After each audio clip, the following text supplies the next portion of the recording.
cidade de iniciarmos mais um estudo, mais um ciclo da Torá, né? Estamos aí na segunda leitura desse ciclo do ano de 5.786. Tivemos Rosh Chodesh antes de ontem, né? Então, essa semana temos muito aqui comemorar, né? E a gente venha a deleitar, né? Nós venhamos a aprender. O Rafael vai ter uma porção dobrada, né? Vai trazer o estudo hoje e a porção no Shabat, né? Então, já vou dar a cavote para você, Rafael. Mas antes disso, vamos fazer, né, a leitura da bênção da Torá, para que assim nós possamos iniciar o nosso estudo. Amém? Baruch atah Adonai Eloheinu melech haolam, asher kideshanu bemitzvotav vetzvanu la'asok bedrivet Torah.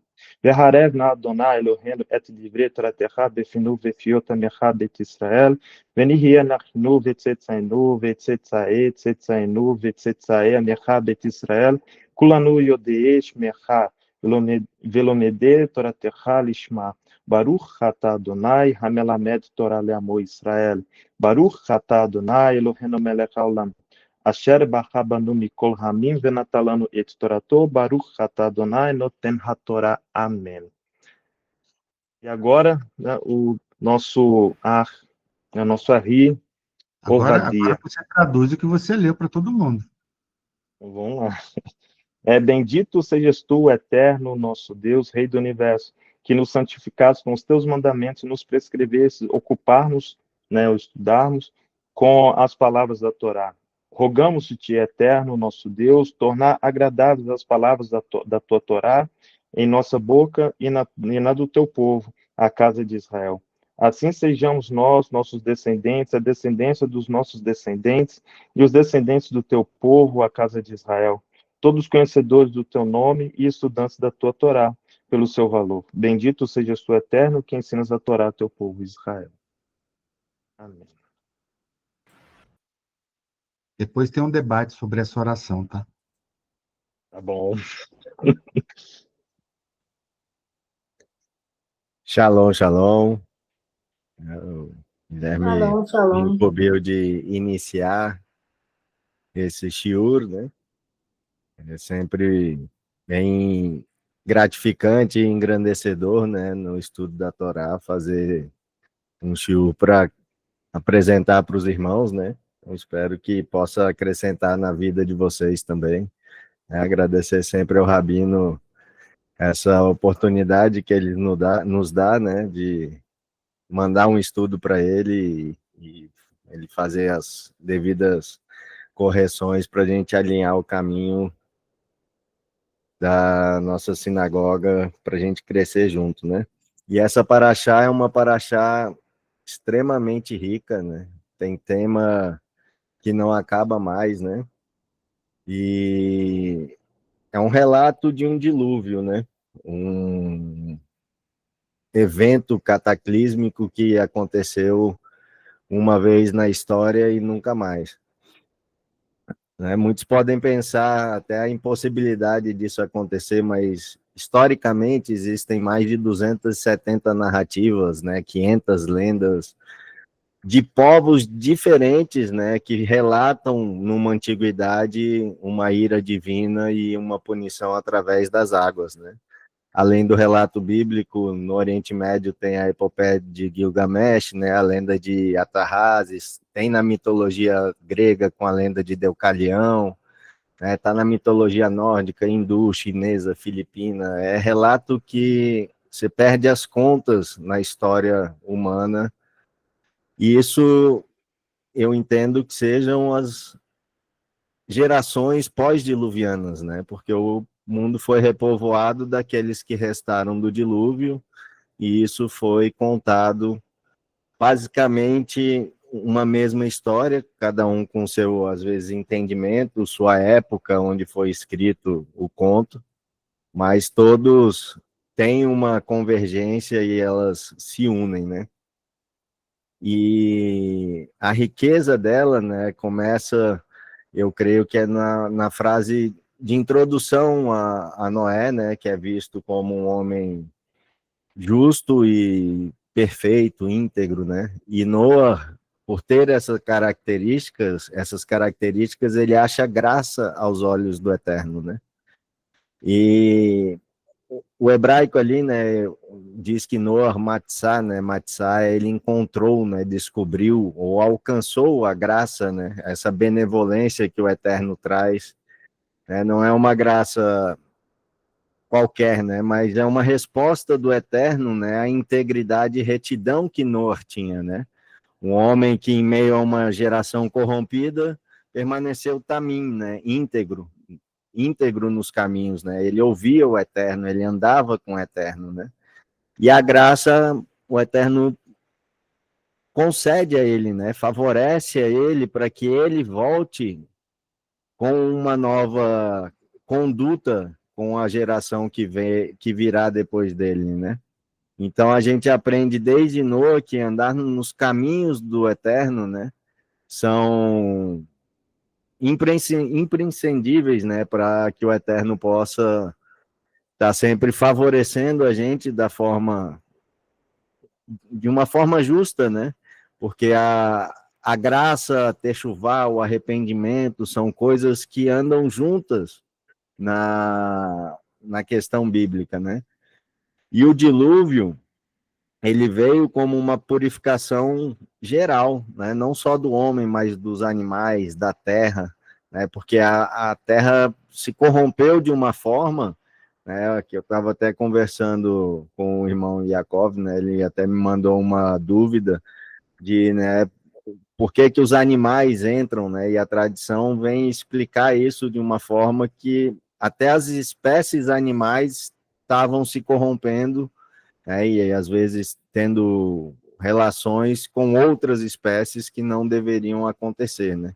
Então, era tamanha a corrupção na terra, né, não só humana, mas na terra de um modo geral, que a purificação vem por meio das águas, mas uma purificação geral, né?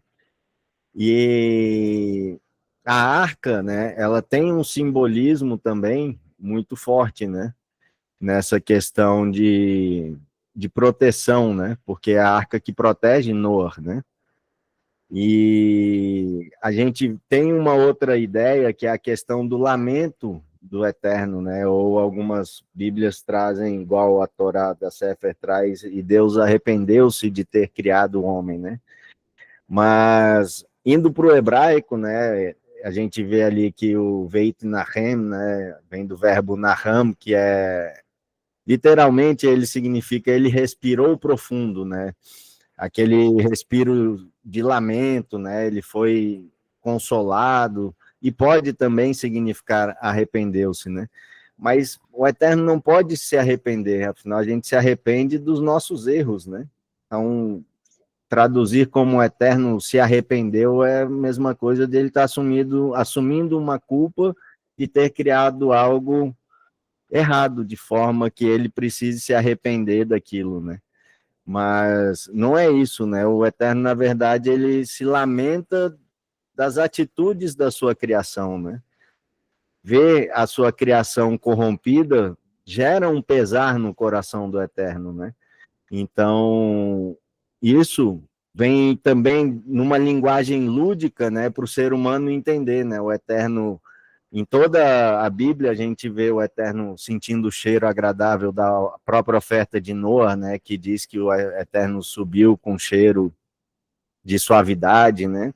E a mão do Eterno, né, o coração do Eterno se entristecendo. E isso é uma forma humana de conversar com sua criatura, né, com sua criação, para a gente conseguir entender, né? Tamanha magnitude do Eterno, ele se simplifica numa linguagem humana para a gente conseguir entender ele, né? E essa questão toda, a gente vê que é um lamento pelas ações da obra, que eu considero a obra-prima do Eterno, né? O homem feito, né, como um oleiro que molda um vaso, né? Ele moldou o corpo do ser humano, né? ele nos dá a semelhança espiritual, né, dele, que nos conecta com ele, que é a centelha divina, né, vem pelo sopro, tá ligado com esse Nahan, né, essa linguagem de respirar, que a Bíblia faz muito, né, quando a gente fala que o Eterno é longânimo, né, em irar-se, né, ele tem esse coração grande que espera o momento do para o momento do juízo. No hebraico é Erech Apaim, né, é um longo de narinas, né, seria a tradução literal, né, que lembra aquele movimento que o touro mesmo faz, né, de respirar, ou numa respiração longa e profunda para se acalmar, né? Tem esse movimento de respiração. Então, a gente vê muito essa ligação, né, humana na linguagem bíblica. Isso faz a gente pensar nas nossas próprias atitudes, né? Porque além do Eterno ter esse cuidado de moldar o nosso corpo, né, de soprar algo semelhante nas nossas narinas, né? Ele ainda nos dá uma dádiva muito grande, que é a dádiva da livre escolha, né? E o que a gente faz com essa dádiva, né? Normalmente, a gente conhece muita gente que faz isso, e o relato bíblico é de um povo de dura cerviz, né? Ou seja, a gente escolhe mal, né? A gente escolhe ser desobediente, e assim, em pecado, a gente tem que se arrepender, a gente tem que fazer techuvá, se reconectar o espírito com a vontade do Eterno, né? Então, a gente tem que retornar ao caminho, né, e nos mantermos lá, né, perseverar até o fim, né, aquilo que Mashiach ensina, né, para que a gente possa entrar no Olam Rabá, né, e tá lá com Noah, né, que Noah, chamado Ish Tzadik Tamim Raya Bedorotav, né, um homem justo, né, perfeito foi em suas gerações.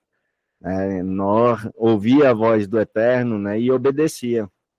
Porque não é só ouvir, né? Tem que pôr em prática, a gente tem que agir conforme o Eterno ensina, né? Então, ele não andava nos desígnios do próprio coração, né? Ele andava com Deus. Ou seja, ele era fiel às palavras de Hashem. Assim, ele achou graça aos olhos do Eterno e recebeu essa nobre missão, né? De, com sua família, repovoar a terra, né? Porque pelo relato bíblico é isso que eu entendo que acontece depois do dilúvio, né? Afinal, passam-se lá mais de um ano dentro da arca, né? Até a terra secar, né, e eles receberem a ordem do Eterno até para sair da arca, né? Você vê que o Eterno manda entrar, Noé entra com a família, depois o Eterno manda os animais entrarem, os animais vão até a arca, né? E aí, no fim, depois de tudo, o Eterno manda Noé sair com a família e depois os animais, né? E assim eles irão se multiplicar na terra, né? Noé, com a gratidão, oferece o seu sacrifício, né? E começa essa reconstrução, né? Mas uma coisa interessante também que a gente vê ali, né? O verso 7 é da paraxá anterior, mas ela está conectada com a porção, né? Diz que o Eterno: apagarei o homem que criei da face da terra, do homem até a besta, até o ser rastejante, até a ave do céu, pois eu me lamento de tê-lo feito, né? E essa questão vem com esse... A gente pode achar que, né, eu apagarei ele do mundo, né? Só que no hebraico vem do emerê, né? E emerê, ele vem essa questão de limpar, de apagar, de apagar um registro, né? Aquilo que foi feito de errado, o Eterno quer apagar, mas ele vai selecionar o justo, o íntegro, para reiniciar, né? Não é um apagar de extinguir a raça humana, mas sim de apagar o mal. Assim foi em Sodoma também, né? Que próprio Abraão pede para o Eterno: e os justos pagarão pelos ímpios. Vamos lá, então vamos contar, ver se você encontra pelo menos 10 justos lá, que eu salvo a cidade. E realmente também não tinha, né? E é assim, a gente vê também o relato da revelação, né, no Apocalipse, né, no fim, quantos sobrarão? A gente sabe que não são muitos, né? Por a quantidade que existe de seres humanos, né? Hoje, pelo menos, se a gente vê pelo relato dos bilhões que tem, não sobrarão milhões, né? Talvez uma centena de milhar, que isso sim é possível pelo relato a gente contar, mas na proporção é muito pouco, né? Da mesma forma com Noé, 8 restaram, além dos casais dos animais puros e impuros, né? Nas suas devidas quantidades.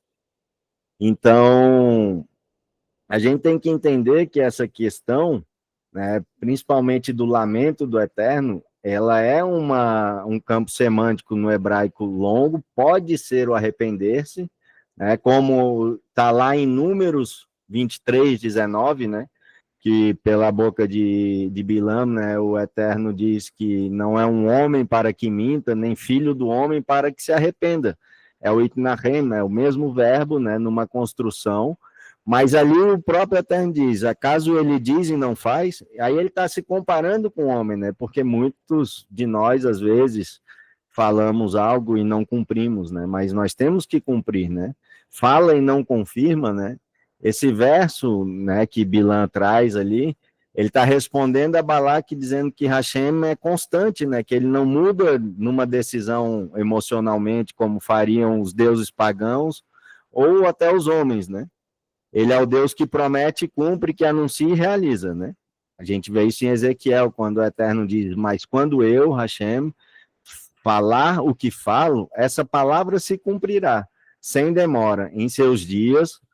Ó raça rebelde, cumprirei cada palavra que falo, declara Adonai. Né? Então, a gente vê no Tanar a graça sempre ligada a figuras que preservam a aliança, né, ou que estabeleceram a aliança, como Noah, Abraham, Moshe, né, Boaz e Ruth, nos contextos que tem essa inclusão, proteção e até uma bênção do Eterno, né?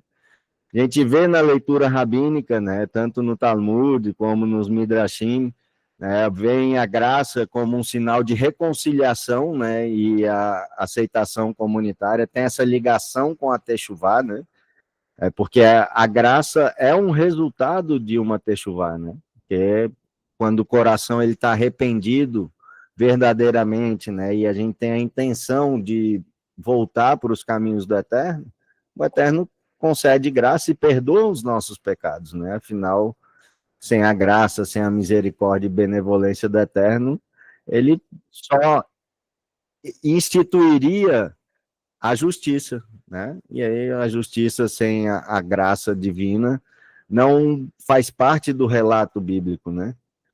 E isso foi mudado no entendimento, né, cristão, principalmente ali, que acha que a graça, muitas vezes é ensinado que a graça não existia antes de Mashiach. Mas Mashiach é a própria revelação da graça divina, né? Ele traz esse viver com a Torá, né? Que é o caminho verdadeiro da Teshuvá. Então, ele nos ensina como encontrar a graça divina, né? Uma outra questão que a graça, né, está ligada é com os justos, né? Lá em Mateus 13:43, por exemplo, né, ao descrever o fim do o fim dos tempos, né? Ele fala, Mashiach diz, né, que então os justos resplandecerão como o sol no reino de seu Pai, né? A gente viu um Moshe, um justo, resplandecer, né? No a gente não tem relatos, mas ele é considerado um justo, né? Então, os justos são aqueles que Mashiach diz que não veio para eles, porque o justo não precisa de Teshuvá, né? Mashiach veio para os pecadores, né? Porque o céu se alegra mais com um arrependido do que com 9 justos, porque o justo não tem do que se arrepender, né? Lógico que o céu se alegra enormemente com o justo, né? Porque ele é um modelo que o Eterno quer, né? Quem não quer ser chamado pelo Eterno de um homem tamim, né? De um homem íntegro, perfeito, né? E isso só é possível andando nos caminhos do Pai, né? Se não for assim, a gente não vai ter também o Espírito Santo, né? Igual diz lá em Atos 5:32, né? E nós somos testemunhas destas palavras, e o Espírito, o Santo, o qual Deus deu àqueles que estão obedecendo a ele, né? Então, o Rabino sempre frisa muito nesse texto, né, que o Espírito Santo, ele é dado aos obedientes a Hashem. E para a gente ser obediente a Hashem, a gente tem que andar com ele, igual Noé andava com ele, ouvindo a voz dele. Se Noé quisesse fazer talvez o que estava no coração dele, né, viver igual ao mundo, se igualar à maioria, ele não teria ouvido o Eterno e construído a arca. Ele não teria aceitado essa missão. Porque, irmãos, não é fácil você ver o mundo todo andando por um lado e você com sua família sozinho fazendo o extremo oposto. Né? A tradição diz que muitos falaram que Noé estava perdendo a cabeça, que aquilo ali era... Muitos duvidaram, né, de que Noé realmente ouviu o Eterno, e o fim da história provou que, mais uma vez, aqueles que escutam e querem e andam nos caminhos do Eterno são favorecidos por ele. Então, vamos ter em mente esse tipo de atitude que nós vemos nos estudos, né, que a gente tem encontrado, e a gente não pode se esconder do pecado como fez Adão, né? Nós temos que ser como Davi, assumir o pecado, né, se lamentar, realmente se arrepender e clamar ao Eterno essa graça que ele concede, né? Mas a gente tem que ter uma atitude justa para o Eterno também nos favorecer, né? Não acho que é um favor qualquer que o Eterno faz para qualquer um, porque, de acordo com o relato bíblico, a graça é dada para aqueles que realmente se arrependem e querem viver com o Eterno. É lógico que o caminho a gente pode tropeçar, a gente tem nossas dificuldades, mas a kavod, a intenção tem que estar voltada verdadeiramente. Não adianta eu estar no meu coração querendo uma coisa e achando que eu estou ali fantasiado de um justo, o Eterno vai acreditar nisso, porque não vai. Porque ele é o único, além de você, claro, que conhece o seu próprio coração. Então, tenhamos em mente a verdadeira techuvá, né? Que a gente possa crescer individualmente e engrandecer a comunidade, né? Porque o movimento individual de cada um é importante para a gente ter uma comunidade concisa, né? O Rabino está sempre disposto a tirar qualquer dúvida, né? Isso é muito bom. E um ensinamento que ele traz para a gente é sempre muito ligado a o que está escrito, né? Que nossa prova real é sempre a Torá, né? Então, eu espero que os irmãos possam ter entendido como essa questão do lamento do Eterno não é um arrependimento como nós fazemos, né? É um lamento de ver um filho fazendo uma besteira, né? Qualquer pai tem o coração entristecido quando o filho faz uma besteira, né? E é esse tipo de relato que está ali no texto, né? Porque o Eterno e a Torá também, eles não se contradizem, porque é a palavra do próprio Eterno. Então, se ele diz que ele não se arrepende, se comparando nas atitudes humanas, né, de mentira, de arrependimento, a gente tem que entender que ali, né, na pluralidade que é a língua hebraica, a gente tem que entender no contexto o que a palavra está dizendo, por ter esse campo semântico bem abrangente, né? Então, o Eterno se lamenta de ter feito uma criatura tão perfeita, né? Porque a gente é uma máquina perfeita, o sistema, o organismo do ser humano funciona perfeitamente, né? Só que a gente falha na hora de escolher, a gente escolhe normalmente desobedecer o próprio Criador, né? Se tem um ego muito inflado, né? De falar, não, eu sei mais que ele, então eu vou fazer o que dá na minha telha. E normalmente, como Eva, Adão, são grandes exemplos de que escolher o caminho do próprio coração, que vai contra uma ordem direta do Eterno, é prejudicial não só para eles, mas para o todo que vem depois deles, né? Então, que o Eterno abençoe a todos, e eu passo a palavra para o nosso irmão Yaakov Todarabá. Obrigado, irmão. Quer falar alguma coisa, Guilherme, antes? Eu posso dar sequência.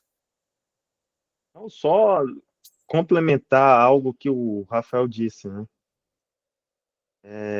Lá em 1 Pedro, capítulo 3, né, inclusive a leitura, né? Então, ela, de forma escrita, né, ela vai mostrar muito isso aí que o Rafael disse, né? Da questão né, da proteção do que foi a arca naquele momento, né? E de como Yeshua é para a gente, né? Então, muito interessante isso que você disse, Rafael. E tenho certeza, né, que vai vir muito mais, né, muitos ensinamentos, né, no Shabat. Agora a palavra está contigo, né, nosso Yaakov. Obrigado. Muito bem. A gente percebe que realmente essa paraxá, o tema central dela está envolvido aí numa questão de um grande dilúvio, um cataclismo que aconteceu em decorrência de uma corrupção que houve na Terra. Mas quando a gente vai ler um pouquinho mais atenção a essa paraxá, a gente percebe que é uma porção que não fala somente de um juízo do Eterno, mas é uma porção que vai comentar também a respeito de uma misericórdia, né? Uma misericórdia. E aí eu quero começar falando dessa paraxá, citando uma curiosidade interessante. Lá em Gênesis 5:32, Noa é mencionado pela primeira vez, e foi quando ele foi chamado para a sua missão. E nesse momento, que está no finalzinho da paraxá anterior, Noa estava com 500 anos de idade, né? Quando ele começa a sua missão, quando ele é chamado. Em Gênesis 7:6, Noa, já com 600 anos, ele entra na arca com sua família e o dilúvio vem, né? Isso que quer dizer isso? Mostra que Noa demorou cerca de 100 anos para construir a arca, e foi um tempo suficiente para que o povo pudesse se arrepender antes do dilúvio, né? E o que isso mostra? O nosso irmão Rafael falou da questão do arrependimento, né, da sua obra, o que o filho ali fez, mas isso, na verdade, mostra que o Eterno revela dele uma característica interessante, que é a paciência e longanimidade de Hashem. O povo teve mais ou menos 100 anos para poder se arrepender, isso sem contar as 10 gerações que vieram após a queda do homem ali em Adão, né? Então, quer dizer que uma paraxá que fala de juízo, o dilúvio que ele mandou, mas não só isso. O Eterno, ele abriu um período para que o povo pudesse entender e se arrepender. Só que isso não aconteceu. Ele deu essa oportunidade antes do juízo, né? Então, isso nos mostra o quê? Que nós podemos até reclamar de um certo castigo, né? Mas jamais nós podemos reclamar que não fomos avisados.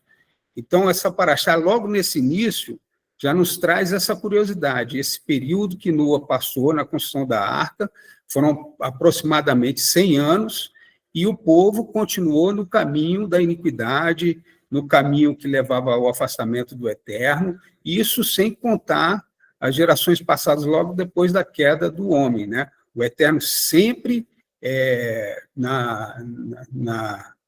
no decorrer de toda a Torá, mostrando ali a sua graça e a sua misericórdia, como muito bem falou o nosso irmão Rafael. E Yeshua, né, ele faz um paralelo no livro de Mateus 24:37, quando ele fala que, como foi nos dias de Noé, assim será a vinda do Filho do Homem. Ou seja, a geração de Noa é um espelho profético dos nossos dias, né? Nós vemos hoje uma sociedade totalmente mergulhada em violência, em corrupção, uma corrupção moral e espiritual, que está ignorando aí os sinais do fim dos tempos aí, né? Então, o que isso quer dizer? Que nós não devemos deixar para o último momento para se arrepender, né? Está na prorrogação ali do segundo tempo para mostrar que vamos fazer techuvá. O momento de arrependimento é agora, né? O momento é agora, pode ser tarde depois. Então, o exemplo de Noa nos mostra exatamente isso aí, que nós hoje em dia vivemos numa sociedade contaminada, uma sociedade de corrupção, mas que nós podemos ter uma vida isolada de tudo isso. E qual foi o segredo de Noa para que ele não se contaminasse com aquela comunidade da época, com aquele povo da época, né? A pergunta é essa: mesmo vivendo numa época de injustiça e imoralidade, Noa não se corrompeu. E por que ele não se corrompeu? Porque ele entendia algo um pouco mais profundo nisso aí. O Eterno, ele era a sua fonte de existência. O afastamento dele poderia trazer a morte. Então, a escolha de Noa foi o quê? Andar com o Eterno, como fala a Paraxá lá, no capítulo 6 ainda. Ele andava com Deus. Isso fez uma proximidade de Noa com o Eterno, e andar com Deus a gente pode entender que nada mais é do que ter uma intimidade, uma comunhão e uma obediência, né?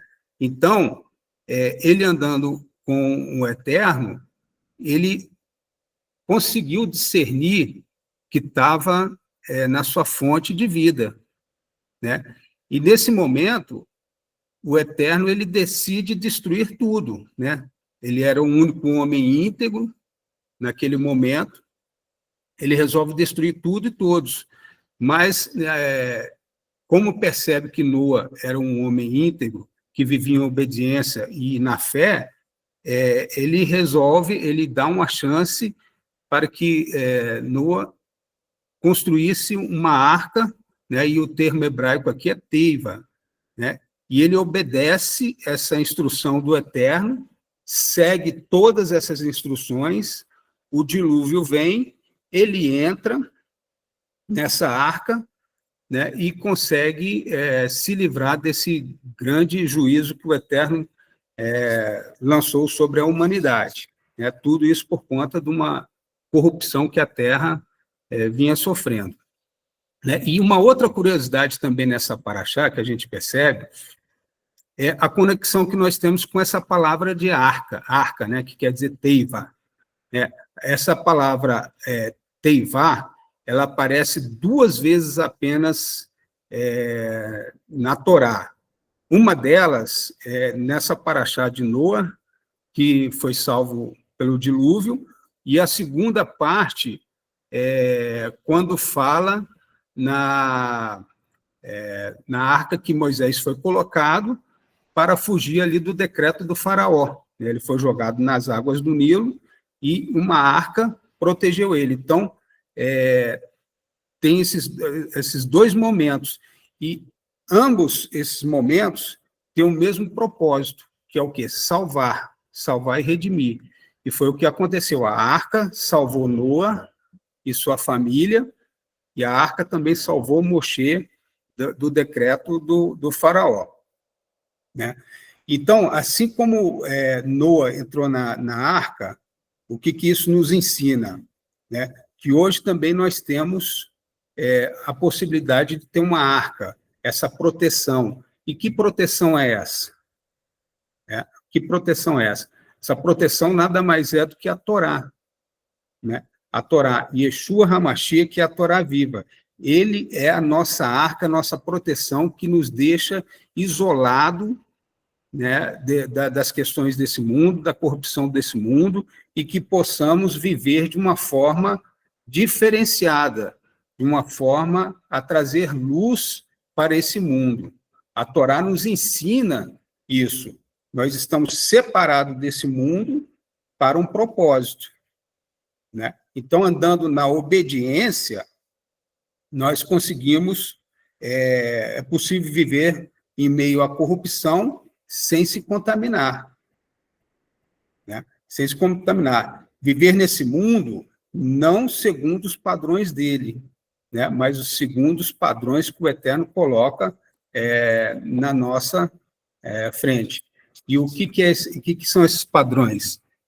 Nada mais, nada menos do que obediência e fé, né?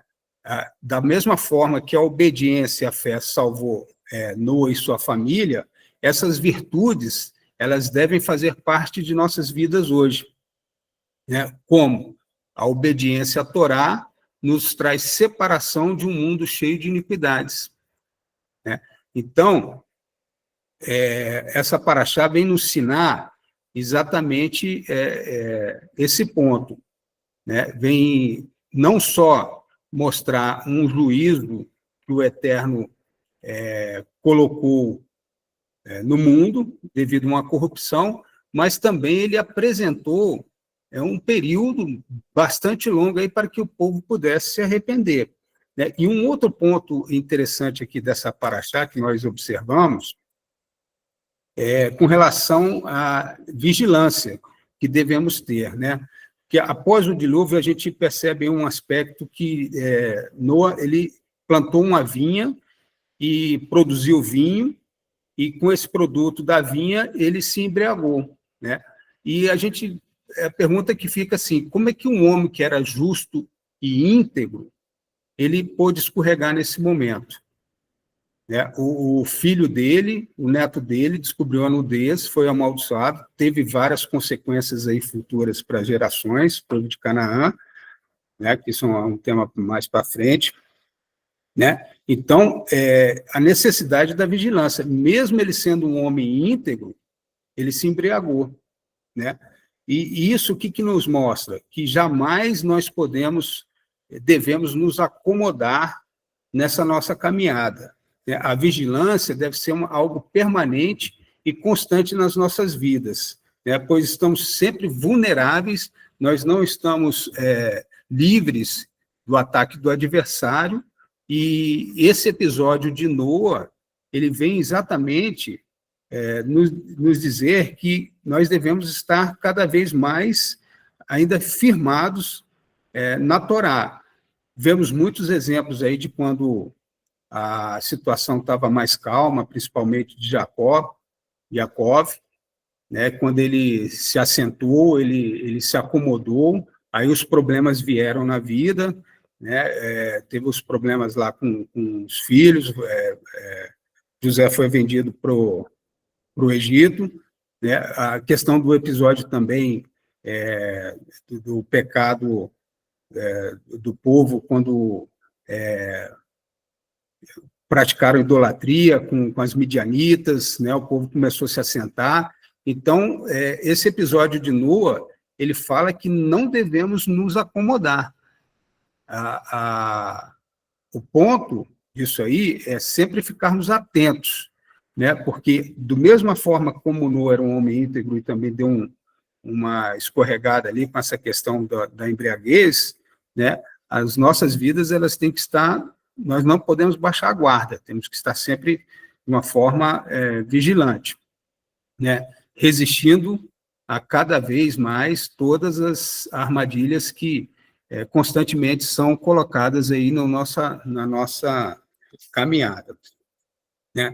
Então, essa paraxá, ela nos traz um desafio, né? Eu vejo que ela nos traz um desafio, permanecermos firmes, mesmo quando o mundo ao redor se afasta do Eterno. Estarmos andando sempre com Deus, conforme Noa fazia, né? E andar com o Eterno andar em obediência, ouvir a sua voz, ter intimidade, ter comunhão, o estudo da palavra, você tem a revelação. E isso nos traz uma segurança muito grande na nossa caminhada, né? Que possamos andar com o Eterno, obedecer cada vez mais a sua voz, né? E ter a arca da salvação por meio da Torá viva, de Yeshua HaMashiach. Nosso objetivo, nós temos que estar dentro da arca e não apenas ver a arca sendo construída, né? A gente tem que estar separado das ações nefastas desse mundo, dessa corrupção. Temos que estar sempre longe disso aí, e isso a gente consegue, essa vacina,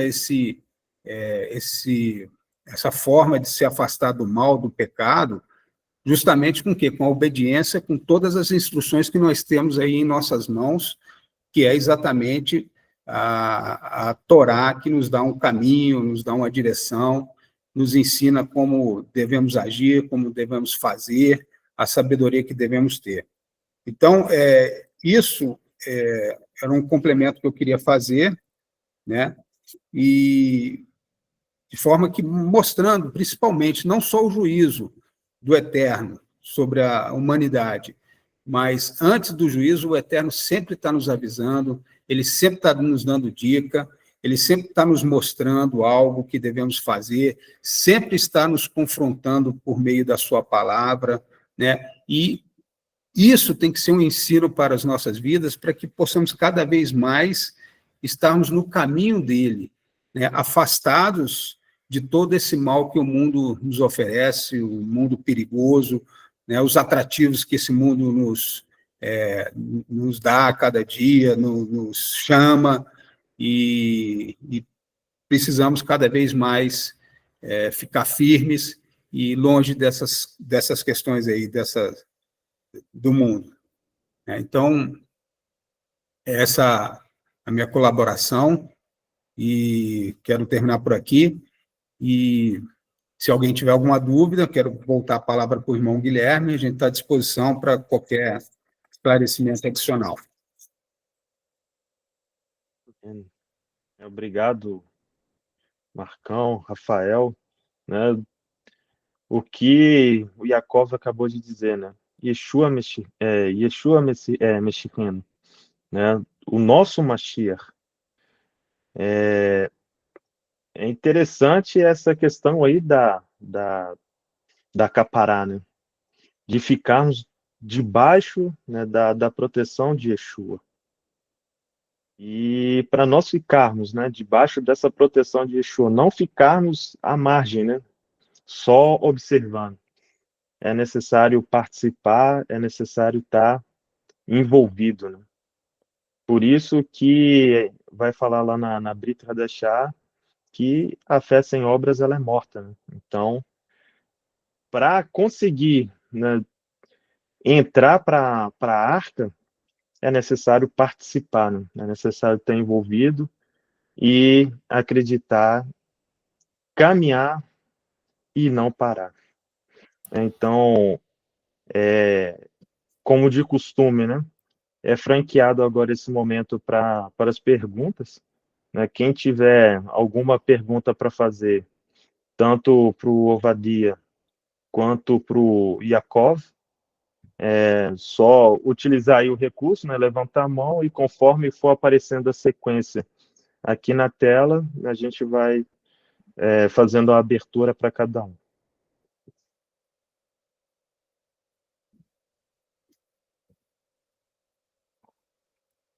Anieda, está com a senhora. Shalom, irmãos. Shalom. Eu queria somente confirmar com vocês, não é? A língua foi confundida porque após o dilúvio, não é isso? Agora, o que eu observei é que em Gênesis 10,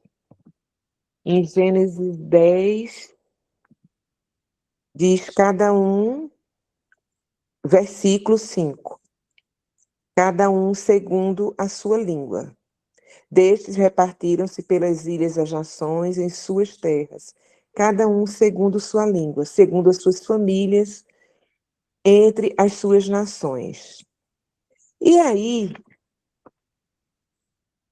Logo depois, no capítulo 11, e diz: E foi toda a terra tendo uma língua e mesmas palavras.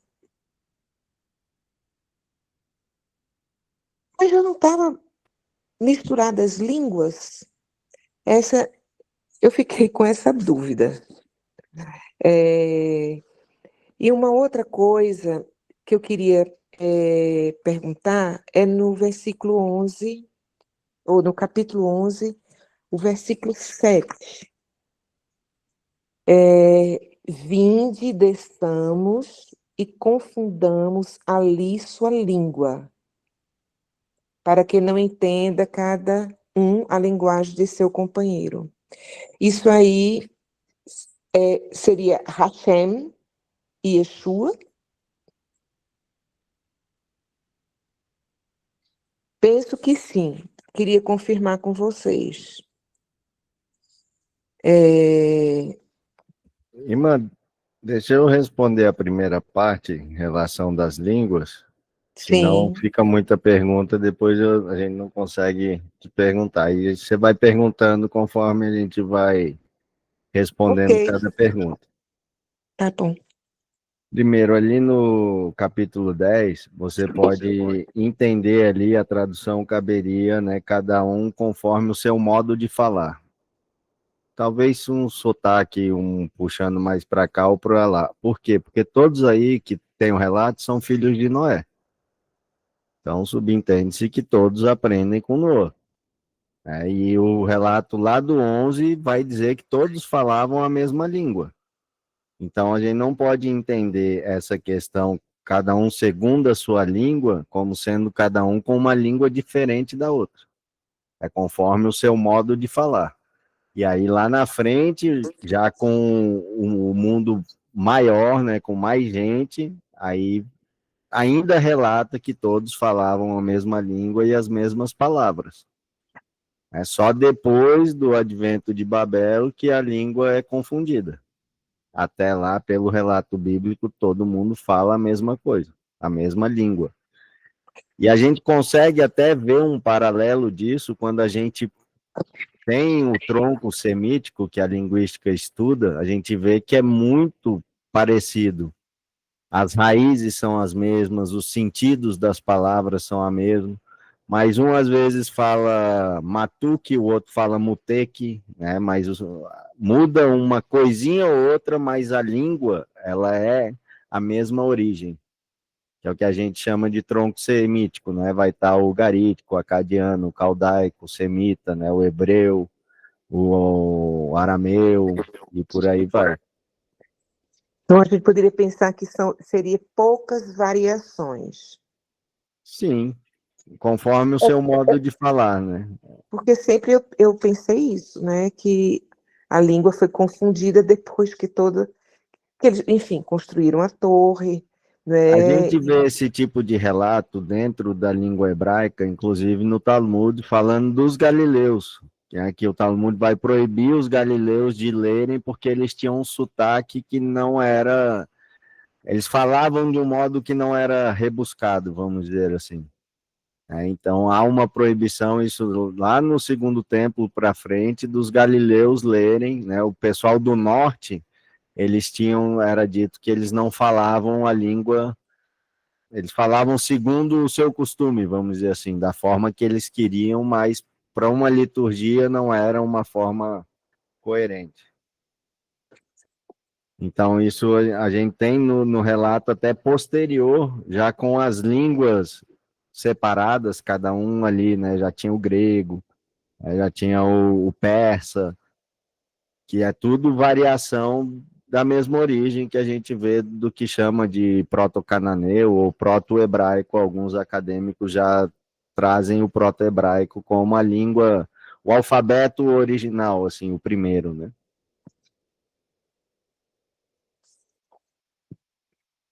Tá bom. Obrigada, Rafael. Nada. Me permitam só fazer uma contribuição. Se nós olharmos o capítulo 10 é um resumo genealógico e geográfico. Quando nós olhamos o verso Cadê o verso que eu estava lendo aqui, gente?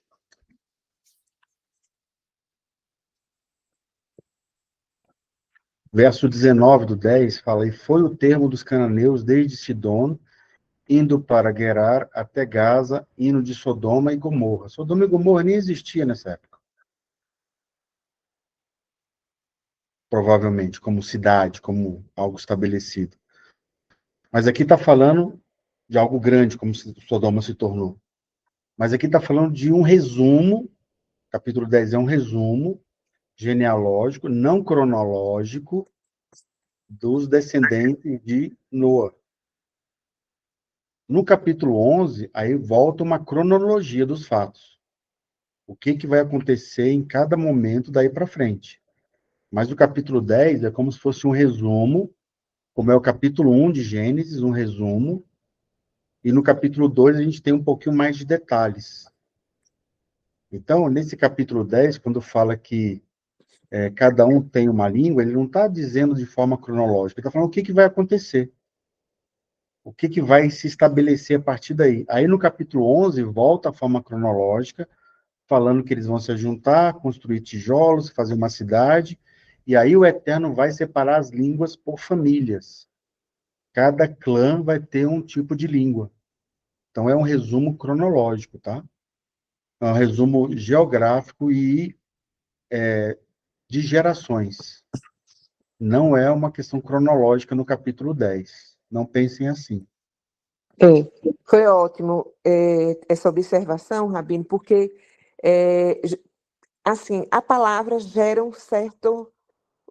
O que é? Foi confundida a língua, não foi aqui, né? Agora eu entendi.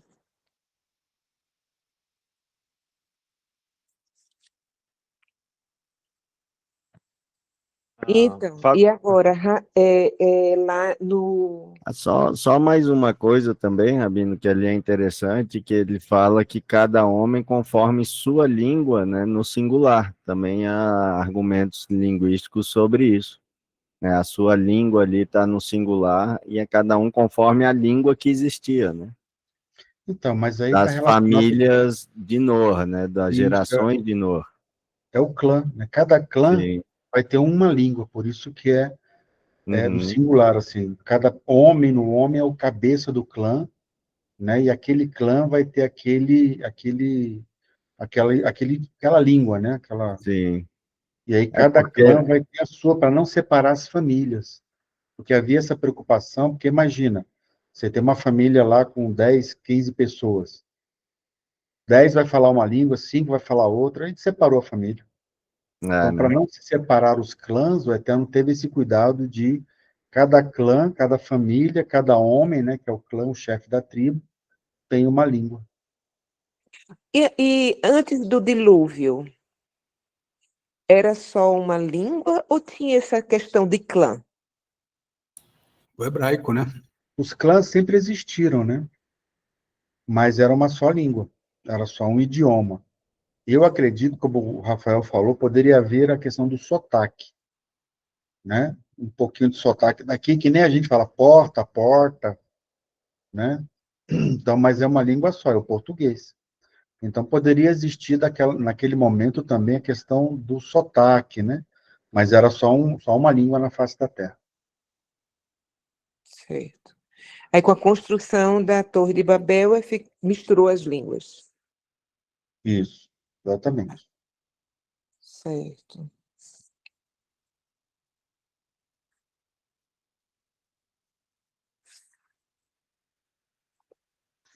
A senhora vai fazer mais alguma outra pergunta, Anieta? Olha, o que eu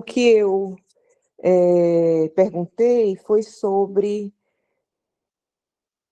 se desçamos ali no capítulo 11, versículo 7, está se referindo, está subentendido Hashem e Yeshua.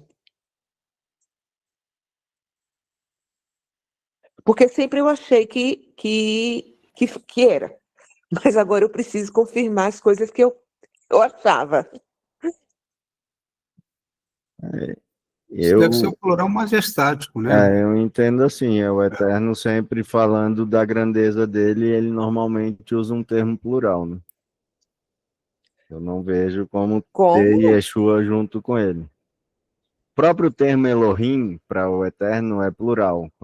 Então ele é um plural, mas ele indica uma unidade de alguém muito grande, né? O que chama é plural majestático.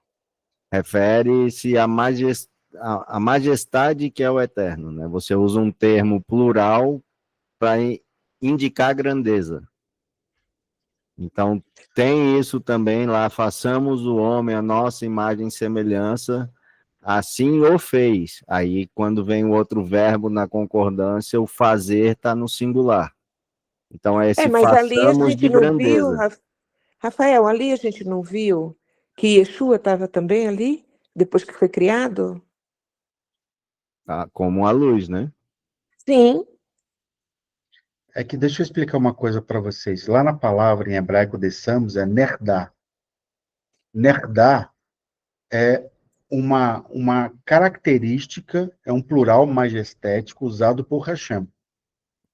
Então, assim, é como se o Eterno não coloca a mão na massa, sim, essa expressão. Alguém vai fazer aquilo, sim. né? Alguém vai executar aquilo ali, mas o plural é dado por Hashem. Quem fala, quem está falando desçamos ali é o Eterno, desçamos. Agora, quem desceu? Não diz quem desceu. Só está falando desçamos. Entendeu? Mas quem desceu, desceu enviado por Hashem. Pode ter Isso, sido Mashiach? Pode. Pode ter sido um sim. anjo? Pode. É porque Também eu não pode. vejo eles separados, pai e filho. Mas a gente não tem a obrigatoriedade de vê-los juntos também em todo momento. Sim, tá Entendeu? bom. Poderia ter sido um anjo que fez ali, como o anjo que apareceu na sarça. Não foi Mashiach, foi um anjo. Mas foi o enviado de Hashem. E quando a voz sai dali do meio da sarça, é o Eterno falando. Então, pode ter sido Mashiach? Pode. Pode ter sido um anjo? Também pode. Mas quem é que autoriza, quem determina, quem dá autorização, quem delega, quem dá o poder? Tudo é Hashem. Sim, E essa questão linguística, Rabino, ela é muito marcante na língua hebraica, né? O plural sendo usado para isso. Que a gente vê também quando a Torá trata de outros deuses, usa o Elohim na forma plural, né? Tem o Elohê Quemos, o Elohê de Moab, está tudo no plural, mas é sempre traduzido como singular. Aí ninguém acha que por isso o deus Quemos ou o deus de Moab são vários deuses. Isso tem uma influência muito teológica dessa pluralidade implícita num texto que linguisticamente não tem pluralidade. Às vezes o singular é usado para o coletivo, né? Quando fala do homem, às vezes está falando de todos os homens, né? Igual a gente fala no português, né? O homem como o todo, também fala dos deuses no plural como um sentido de grandeza, mas falando de um Deus individual. Uhum. Correto. Nesse tema, Rabino, eu gostaria de fazer uma consideração. Está claro, pelo que a gente falou aqui, inclusive pelo que o Rabino falou, que o Mashiach existia antes da encarnação. Se ele existia antes da encarnação, e ele, quando encarna, e hoje, ele é responsável por tudo que acontece aqui na Terra, porque antes da encarnação ele também não era o responsável. Aí a gente vai lá no livro de Daniel, e lá em Daniel a gente encontra o anjo Gabriel reclamando com Daniel, dizendo: ninguém me ajudou, a não ser o vosso príncipe. Esse príncipe, o vosso príncipe, o príncipe da nação de Israel, é quem está cuidando das coisas de Israel o tempo todo. E eu já uma vez tentei dizer que talvez fosse ele que estivesse na nuvem. O anjo que Deus falou que, ele vai com você, não o entristeça, porque ele não vai ter dó, não. Então é esse mesmo vosso príncipe que pode estar lá na criação, porque afinal de contas, sem ele, nada do que foi feito se fez, inclusive o homem, porque Jó vai dizer que o Espírito de Deus me fez e o sopro do Todo-Poderoso me deu vida. Estão dois aí presentes. Então, lá no Gênesis, é o vosso príncipe quem está fazendo o trabalho, e desçamos junto com ele, o vosso príncipe, que é o responsável pelas coisas da terra, porque afinal de contas ele vai ser o rei no futuro, rei dos reis. Então eu linko todas essas conexões com o mesmo, o que no futuro